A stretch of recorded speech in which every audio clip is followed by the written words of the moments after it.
In order to repair an existing laminate floor, you'll need to first confirm that you have an adequate number of extra pieces to make the repair. The next step is removing the damaged pieces of flooring without disturbing the good ones. Begin at the nearest edge where you can access the damaged area. Here, that meant removing a door threshold and a few feet of shoe molding along an adjacent wall. Prying up from underneath at seam locations will often pop the joints loose, even if they're glued together like these. You'll need to remove enough boards to create an open space that will allow you to pull the damaged boards free from the good ones.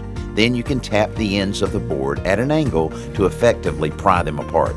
In situations where a damaged piece is surrounded on both sides by good pieces, you'll need to cut the damaged piece in half.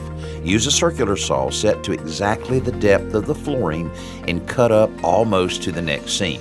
Score the seam with a utility knife and carefully tap in a chisel or pry bar to open up the end joint.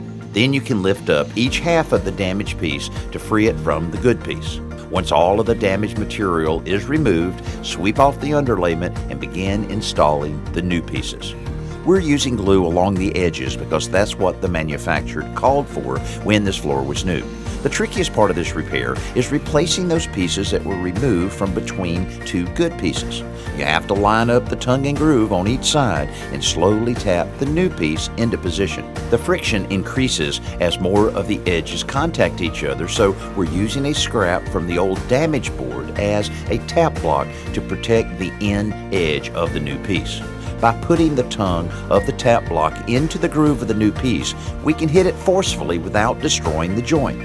When cuts are needed, it's important to pay attention to the orientation of the pieces so you have the tongue in and groove in the proper locations.